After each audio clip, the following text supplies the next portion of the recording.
प्रभु यीशु के सामर्थ्य नाम में आप सबको जय मसीह की। Praise the Lord. आइए आज के मनन के लिए हम प्रभु परमेश्वर के पवित्र वचन को निकालें। मेरे साथ पतरस की पत्र निकालिएगा।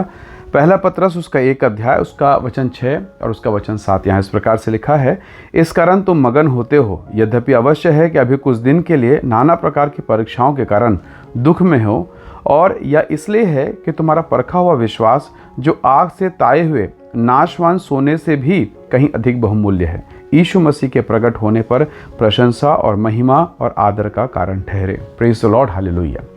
परमेश्वर के लोगों, प्रभु का वचन कहता है, पतरस इस बात को लिखता है उन लोगों को जो पीड़ा से होकर गुजर रहे हैं, सताव और वेदना से होकर गुजर रहे हैं, उनको कहता है कि ये जो समय है और ये जो परीक्षा का समय है, जो दुख तुम पर पड़ा है, तुम इसलिए से सह लेते हो कि एक समय के बाद परमेश्वर का अनुग्रह, प्रभु की महिमा प्रकट होगी। और ये जो परखा हुआ विश्वास है, प्रभु का वचन कहता है नाशवान सोना, और आपको पता है सोना नाश नहीं होता। शायद आग में जलाने से बहुत सारी चीज़ें जल के राख हो जाती है, पर सोना चमकता है। तो प्रभु का दास किस बात को कहता है कि एक विश्वासी चमकने वाला होता है। वास्तव में जब सोना काला हो जाए या मटमैला हो जाए या उसमें गंदगी चढ़ जाए या मैल का परत जम जाए, तो उसे केमिकल के द्वारा किसी अन्य वस्तुओं के द्वारा धोया नहीं जाता, उसे आग में तपन में डाला जाता है, और उससे उसकी पहचान, उससे उसकी शुद्धता प्रकट हो जाती है। परमेश्वर के लोगों, क्या बताना चाहता है पवित्र आत्मा, क्या बोलना चाहता है प्रभु? अगर आप एक सच्चे विश्वासी हैं, अगर आप सच्चे विश्वासी हैं, तो आपकी सच्ची पहचान पीड़ा में होगी, क्लेश और वेदना में। हो सकता है आपके घर में क्लेश हो रहा है, आपके जीवन में समस्याएं हैं, परिवार में समस्याएं हैं, नौकरी की जगह पर समस्या है, जिस काम पर आपने हाथ डाला वहाँ समस्या। कई बार ऐसे लगेगा, शैतान आपको दिखाएगा, देखो तुम प्रभु के साथ चलते हो और समस्या समस्या समस्या, और उनको देखो जो तुम्हारी तरह पवित्रता में नहीं है, तुम्हारी तरह धार्मिकता में नहीं, देखो उनका जीवन बड़े आनंद से मजे में कट रहा है। तो कई बार शैतान, उसके विचार आपके मनों को प्रभावित करेंगे। परंतु यदि आप सच्चे विश्वासी हैं, आप निराश नहीं होंगे, नर्वस नहीं होंगे। आपको मालूम है मेरा परमेश्वर मेरे साथ है, मेरा प्रभु मेरे साथ है। दानियल को यह बात मालूम चल गया था कि थोड़े देर के बाद में उसे सिंह के माद में डाला जाएगा। आज्ञा के बारे में पहले से जानता था, पर क्या दानियल ने प्रार्थना बंद किया? नहीं किया। उसने उसी तरफ फिर से खिड़की खोली और प्रभु का धन्यवाद किया। वो चाहता तो भाग सकता था, वो चाहता तो प्रेयर को, चलो ठीक है मैं 15-20 दिन तक चुपचाप बैठे रहूँगा, 1 महीने की बात है, कोई बात नहीं, वो कह सकता था, वो बोल सकता था, वो छुप सकता था, पर उसने नहीं किया। उसे परमेश्वर के सामर्थ्य पर भरोसा था, परमेश्वर के योजना पर भरोसा था, उसने अपना काम जारी रखा। उसने फिर से दिन में 3 बार प्रार्थना का उसका नियम था। उसने खिड़की खोली और प्रभु का धन्यवाद करना चालू करता है।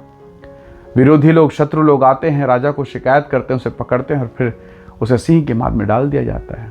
सब लोगों ने समझा, लोगों ने जान लिया, अब दानियल का नाम केवल किताबों में रहेगा, अब उसका कोई अस्तित्व नहीं है। पर सिंह के माद में जब डाला गया तो लिखा है कि यहोवा के दूत वहाँ मौजूद थे।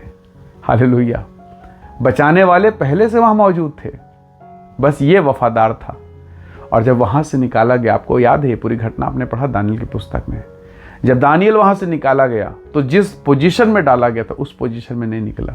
जब वहाँ से निकाला गया उसका पद और ऊंचा किया गया, और राजा ने कहा दानियल का परमेश्वर ही परमेश्वर है। Praise the Lord, hallelujah. तो प्रभु के लोगों, आज आप हो सकता है कठिन परिस्थितियों से होकर गुजर रहे हैं। जैसे दाऊद कहता है, चाहे मैं घोर अंधकार से भरी हुई तराई से होकर क्यों ना गुजरूं, हानि से नहीं डरूंगा, क्योंकि तू मेरे साथ रहता है। और फिर कहता, तेरे लाठी और तेरे सोटे से मुझे शांति मिलती है। कौन सी भेड़ को लाठी और सोटे से शांति मिलेगी? तो वो कहता है कि अगर भेड़ों का चरवाहा लाठी अगर मारता है, सोटी अगर लगाता है, तो उसकी भलाई के लिए है। तो अगर आज आपके घर में, परिवार में, पत्नी और बेटा के जीवन में, पति के जीवन में कुछ चल रहा है, तो प्रभु के साथ ईमानदारी के साथ चलिए। मैं जानता हूँ वर्तमान जो दशा है पीड़ादायक है। कई बार आपको लगेगा प्रभु ये रात कब बीतेगा, ये दिन कब बीतेगा, ये समय कब बीतेगा, ये महीना कब बीतेगा, कब छुटकारा आएगा, कब छुटकारा आएगा। परमेश्वर के लोगों, प्रभु पर भरोसा कीजिए, क्योंकि अगर मैं प्रभु के प्रति वफादारी को खो दूं या मैं बिगड़ के संसार के जैसा हो जाऊं, तो क्या मैं परिस्थितियों को बदल सकता हूं क्या?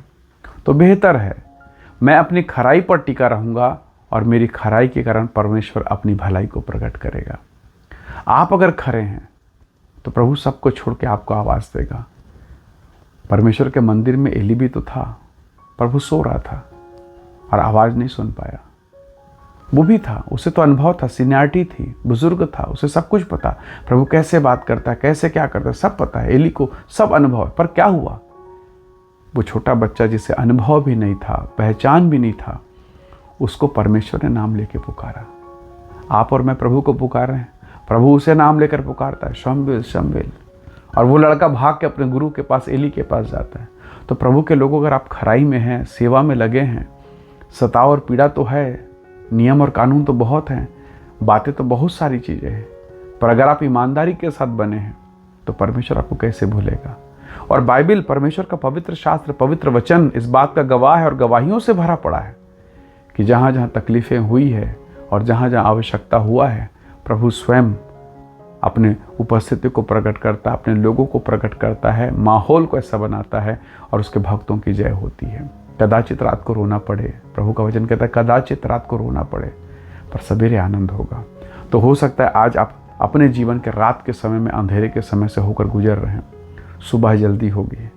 इंतज़ार कीजिए, भरोसे में रहिए, खुदावंत आपको ऊंचा उठाएगा। और जिस दशा में भी हैं, परमेश्वर के प्रति वफादारी, परमेश्वर के प्रति ईमानदारी, उसके अनुसार हम जीवन बिता सकें, इसके लिए प्रभु से सहायता मांगिए, ताकि प्रभु आपको सहायता दे, आपको ऊंचा उठाए और आपके आंसुओं को पोंछे। आइए हम सब अपने जीवन को प्रभु के हाथों में सौंपें, अपने जीवन को प्रभु के हाथों में सौंपें, क्योंकि वचन कहता है परखा हुआ विश्वास इस संसार के बहुमूल्य सोना, जिसको वचन कहता नाशमान, उससे भी वो बेहतर है। हालेलुया। सो आइए दुआ करें, प्रभु आप सबको आशीष दे। आइए प्रार्थना करें। प्रेमी अनुग्रहकारी स्वर्गीय पिता, मेरे प्रिय भाई बहनों के जिन पर दया कर, जो क्लेश और पीड़ा और जो वेदना इनके जीवन पर है, प्रभु केवल आप समझते हैं, आप जानते हैं।